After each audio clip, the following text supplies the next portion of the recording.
HBCUs, or historically black colleges and universities, are institutions of higher education in the United States that were established before the Civil Rights Act of 1964 with the intention of primarily serving African Americans. Most of these institutions were founded during the Reconstruction era after the Civil War and are concentrated in the southern region of the country. In the mid-80s, the idea was born for a TV show that takes place on the campus of an HBCU located in the South as the spin-off of the popular NBC sitcom, The Cosby Show. That spin-off was called A Different World. A Different World aired for 6 seasons on NBC from 1987 to 1993. The series, created by Bill Cosby and executive produced by Marcy Carsey and Tom Werner, originally centered on Denise Huxtable, played by Lisa Bonet, and the life of students at Hillman College, a fictional historically black college in Virginia. Fun fact, visual shots of the Hillman campus that were used in the series were actually filmed at 2 real-life black colleges in Atlanta, Georgia, Clark Atlanta University and Spelman College. Many references to Hillman can be found throughout several seasons of The Cosby Show. The first references were made during season 1, when it was mentioned as the place where Cliff Huxtable and Claire Hanks went to school while they were engaged. Cliff's father, Russell, is also a Hillman alumnus. The school made its first on-screen appearance in the 3rd season finale of The Cosby Show,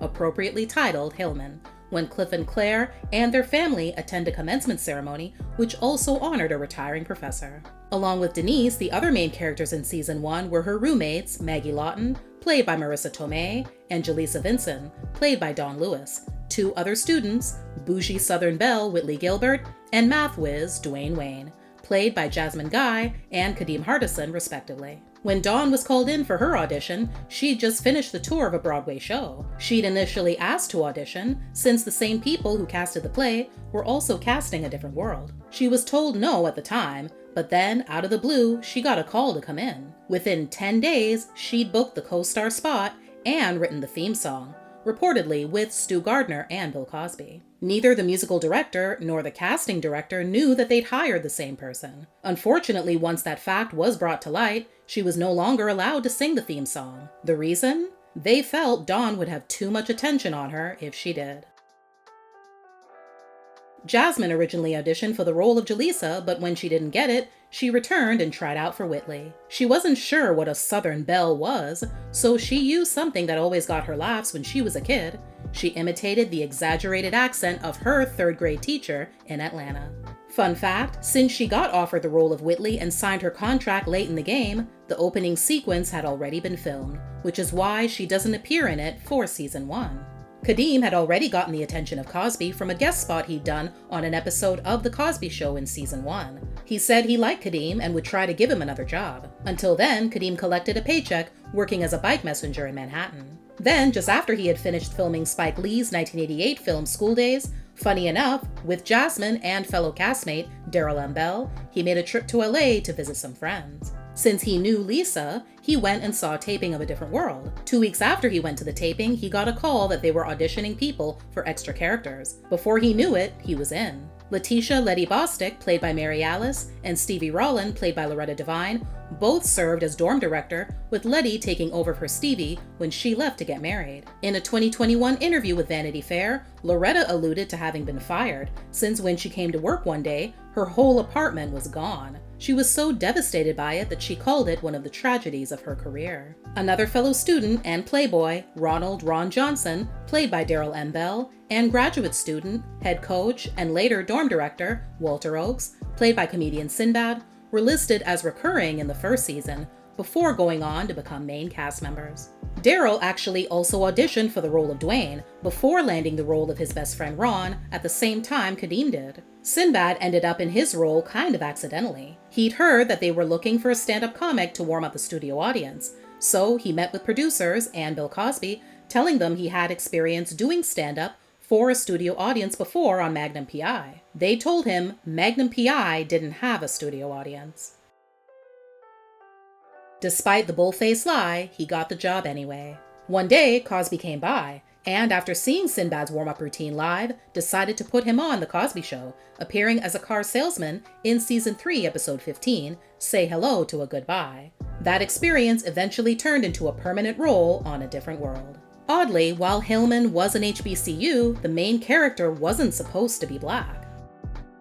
The original premise was to focus on a white student at a historically black college and how she adapts to the unfamiliar surroundings. In production, though, the premise changed from being a story about a white student in a black college to a black student in a black college with a white friend. Instead, the show was built around Denise, allowing Cosby viewers to explore the new environment through the eyes of a familiar character. Without a plot script even being written yet, preliminary casting went underway. The casting director sent a young actress from Los Angeles over to meet with the suits, with hopes of her playing the white student. They loved her and she definitely would have gotten the role, only her agents thought she should stick with movies and not go into television after a major motion picture she was in had just come out and was a smash hit.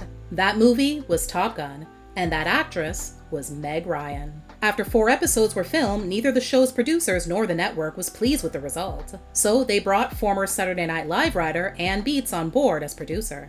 She was given the hefty responsibility to create an entirely different pilot episode just 6 weeks before it was scheduled to air. Even though the ratings for season 1 were strong, that could mainly be attributed to the show's plum time slot, sandwiched between The Cosby Show and Cheers. The reviews, on the other hand, were unforgiving. After the first season, it came to Cosby's and the producer's attention that the series was not accurately portraying a historically black college and life on campus. The verdict from those on the show was almost as harsh. In a 1991 interview with Entertainment Weekly, season 1 staff writer turned executive producer Susan Fales revealed the untold truth. "We tried to follow the Cosby model, pretend it's timeless, make no references to current events, make no references to race, and we were under orders from NBC to stay away from anything academic. They felt that was alienating, so we had a show about a black college that wasn't about college and couldn't be black."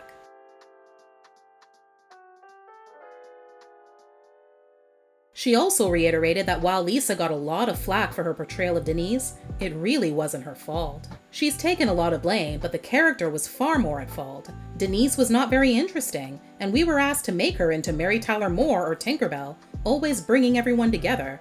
We couldn't. Even though a couple of changes worked well, like now integral characters of Whitley and Dwayne, misery still ruled. Daryl confessed, "There was an Alexander Haig complex. Everybody wanted to be the boss." As a result, according to Jasmine, the set was full of negative energy. "Coming from Broadway certainly gave me no credibility. The attitude was, well, you don't know sitcoms. Even if we dared to suggest something wasn't funny or realistic, it was discounted. And people we worked with one week were gone the next. It was very tense and frightening." After exhausting the talents of a series of sitcom fixers who came and went, Carsey and Werner knew the show needed a savior, and they found one. Debbie Allen, an alumna of Howard University, was hired as the chief creative force to revamp the show. Well, I graduated from Howard University. I had already done so much work as a director. I was directing Family Ties. I was doing Quantum Leap. I was doing so many different things. And I was just being invited by Gary David Goldberg to become one of the main directors on Family Ties, when I got a call from Bill Cosby. There were problems on the show Different World. Those of us that were watching it that knew historically black colleges could see it, but there were problems going on behind the scenes and on the product itself. And he said, I want you to go in there, dust your broom, and clean out anybody that you want to go. He gave me full authority to fire anyone, hire whoever I wanted, make the show relevant. Get in there, Debbie. And then I sat down with Tom Werner, Marcy Carsey, and Karen Mondebach, and they said, yeah, we really do want you to come in. So I said, give me every episode. And they said, you want to see every? I said, absolutely. I want to see everything you've done so I know what the game plan is. So I went in. I didn't want to fire anybody. I didn't fire anybody. I didn't even want it. I didn't take a credit as executive producer. I would just be producer, director. And I thought I would even bring in some other directors. And then Bill said, no, you're directing every episode. I said, really? He said, yes, we got to get it right. So for almost 2 years, 2, maybe I directed every episode.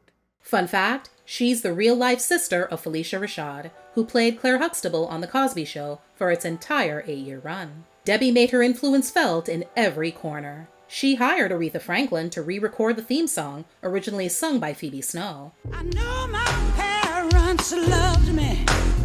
Stand behind me, come what may. She had the pit set redesigned to look more realistic, making the kitchen and its workers more visible. She instituted a daily morning workout for the cast. Then she regularly assembled the writers and actors to have a read-through of the script and a follow-up discussion. Well, the first thing I did was really try to communicate to the writers that we needed to connect with the actors and vice versa, because that was the missing link. If I could solve that problem, that would be more than halfway home to making the series relevant and even more dynamic. That would be it. And that was not an easy task, because when I came on, there were people that were, I sat down with a fellow executive, and he was telling me, well, I want to bring in this person to direct and that person, and I want to do this and I want to do that. And I was like, sorry, but I'm going to be directing every episode. And they were like, what? I said, it's really Bill Cosby's idea. It really was his idea for me to be hands-on all the way. So it was, I didn't want to relieve anybody of their jobs and their, ability to help, let's solve this problem together. But it was a bit of rearranging for them to understand who I really was and what my task was going to be, and that I really had the authority to do whatever. Fun fact, in later seasons, Debbie got in on the action in front of the camera in a recurring role as Whitley's psychiatrist. Relax, relate, release. Relax, relate, relate. While things were getting organized for the upcoming season, Lisa announced that she and husband Lenny Kravitz, who she'd married the previous fall, were expecting. While Debbie was in favor of having a young pregnant student in the show, Cosby was not. The feeling was that viewers would not accept Denise as an unwed mother after 4 seasons of being one of 5 seemingly perfect children on The Cosby Show. Thus, it was decided that Denise would drop out of Hillman and return home to her family. Fun fact, while it was not believed to be a factor in her departure, years later, Jasmine revealed that producers treated Lisa horribly. They would yell and disrespect her so much on set that she eventually had to hire security. Debbie was also in favor of keeping Marissa, as she herself recalled a white student at Howard and wanted to relate that in the show. The network, though, rejected this storyline, and the producers released Marissa from the show, along with Maria Elise Fracasner, who played Whitley's friend Millie. They were replaced in the 2nd season by Cree Summer and Charnel Brown, playing Free Spirit Winifred Freddie Brooks and future med student Kimberly Kim Reese, respectively. Fun fact, Jasmine, being over all the craziness, wanted to leave too. She put in her 2 weeks' notice. She wasn't going anywhere, though. Her contract had her locked in for 6 years. Ann Beats departed at this time as well. One of the best things she did, though, before she left was give Dwayne his trademark flip-up glasses. She was looking for some sort of wardrobe accessory that would give him a slightly nerdy look to make him stand out from the other male characters. Inspiration struck when she went to see David Bowie in concert and spotted the guitarist wearing just such a pair. Fun fact, Dwayne ditching his famous eyewear in season 3 was Cosby's idea. He believed that it was time for Dwayne to grow up. Glenn Turman, playing career U.S. Army man Colonel Bradford Taylor, and Lou Myers, playing on-campus restaurant owner Vernon Gaines, also became main characters in the 2nd season. After the start of season 2, the majority of the main characters rode out the show until the end, with the exception of Letty, who left at the end of that season for unknown reasons, and Walter, who decided to leave Hillman at the end of season 4 and move back to his hometown of Philadelphia to manage a community center. In reality, Sinbad's career was on fire, and he just had so much going on, he needed to give something up. Another absence worth mentioning is Jaleesa, last seen at Dwayne and Whitley's wedding in the season 5 finale. It's never explained why she doesn't appear in season 6, but behind the scenes, Dawn felt it was time to leave, and she'd also landed a more lucrative role on Hangin' with Mr. Cooper. During the last 3 seasons, 3 more characters made their way to main status. Gina DeVoe, played by A.J. Sanders, appeared in a recurring role in seasons 4 and 5. The only door you guys rush to open for a lady is the bedroom door. Lena James, played by Jada Pinkett, she hadn't added the Smith yet, was also a recurring season 5 character. Name? Lena James. Class of 1995. I really like the way that sounds.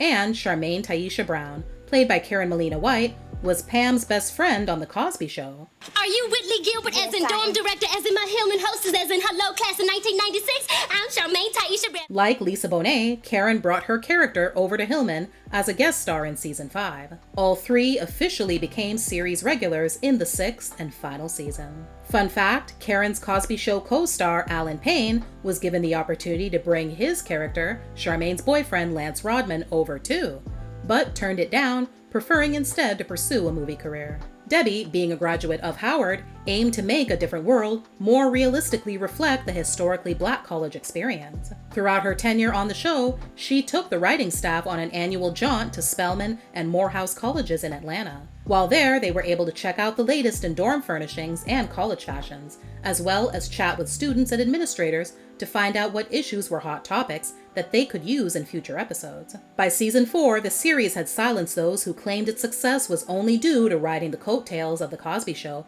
by surpassing their predecessor in the ratings. And unlike most sitcoms which falter in issue shows, A Different World thrived by diving into controversy. The series addressed date rape, racism, colorism, apartheid, religion, the AIDS epidemic, domestic violence, and interracial romance. That last one got one cast member in a lot of hot water. Charnel received a lot of angry mail after her character dated a Caucasian student. Interestingly enough, the majority of the backlash came from men in prison.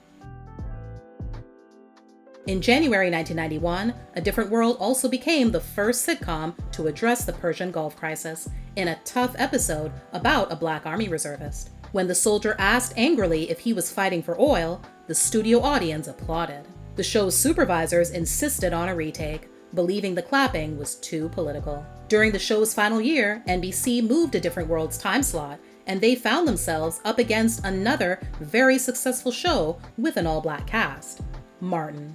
In a 2022 interview with The Breakfast Club, Jasmine was very candid about how hurt she felt over the decision. Our last season, number 2, number 1 sometimes. Yep. Cosby in a Different World. For 5, 6, 7 years. Yep. Okay. Why would you change our time slot? Mm-hmm. And why would you put us against Martin? Mm-hmm. Wow.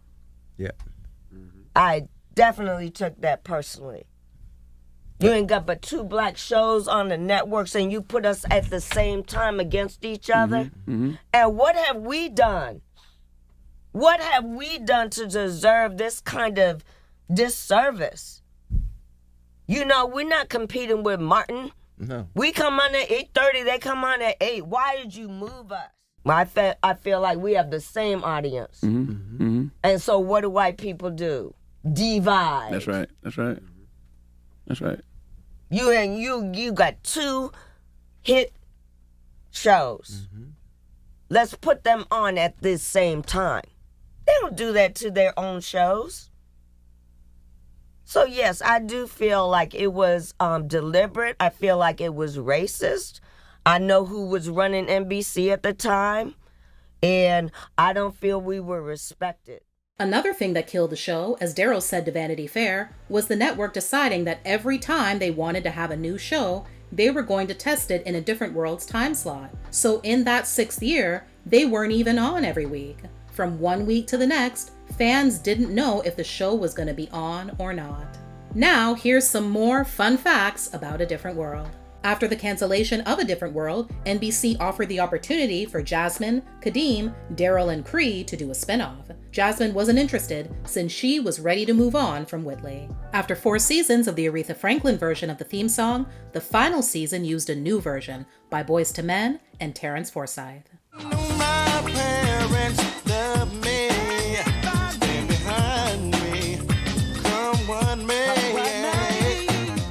Debbie put a clause in the cast contracts that they had to direct and write episodes in later seasons. Despite the short time they worked together, it was long enough for Lisa and Marissa to form a close friendship. They were even roommates during the show's first season. Today, Marissa is godmother to all 3 of Lisa's children. Along those same lines, Cree and Lisa were always close, despite never working together on A Different World. She's also godmother to Lisa's eldest child, Zoe Kravitz. In the first episode of season 3, during a party Dwayne and Ron throw in their new apartment, the song Dwayne is seen dancing to is Special Look by Debbie Allen, off her 1989 debut album of the same name.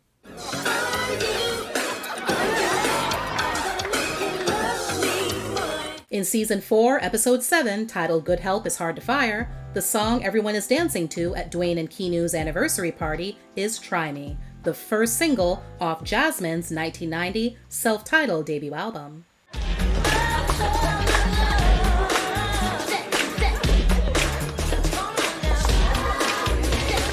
Tempest Bledsoe, who played Vanessa Huxtable on The Cosby Show, made a guest appearance as the same character on a 1989 episode of A Different World. Sparks didn't fly immediately, but several years later, she and Daryl started dating. They are still together today, happily unmarried. Jasmine had a long-standing real-life romance with co-star Dominic Hoffman, who played Whitley's boyfriend Julian Day in season 3. Julian was actually the second character Dominic played on the show. In the first season, he played the role of Whitley's childhood friend, Ken Suje. Kadeem had a crush on Jasmine while on the show that started when they did School Days together. Sadly, according to Jasmine, he never had a chance, since he was a few years younger than her, and she was looking for someone older. While Kadeem wasn't able to bag Jasmine, he was able to get it on with another co-star. Him and Cree dated for some time after becoming friends first. Both Kadeem and Jasmine were not fans of their iconic wedding scene. Kadeem didn't like the idea of breaking up a couple's wedding, and Jasmine just thought the whole thing was corny. Will you have me, Dwayne, as your lawfully wedded husband from this day forth to having a whole and richer for poorer? Baby, please, please. I do. In episode 20 of the 3rd season, titled 21 Candles, when Whitley gets drunk by herself in her room after believing that all of her friends have forgotten about her birthday, she starts fantasizing about Denzel Washington, using a photo of the actor. The scene was originally intended to end with an unsuspecting Whitley getting tapped on the shoulder by her friends, who came into the room while she's in the middle of her rant. During a second take, though, the real Denzel Washington came in and tapped her on the shoulder, giving her the scare of her life.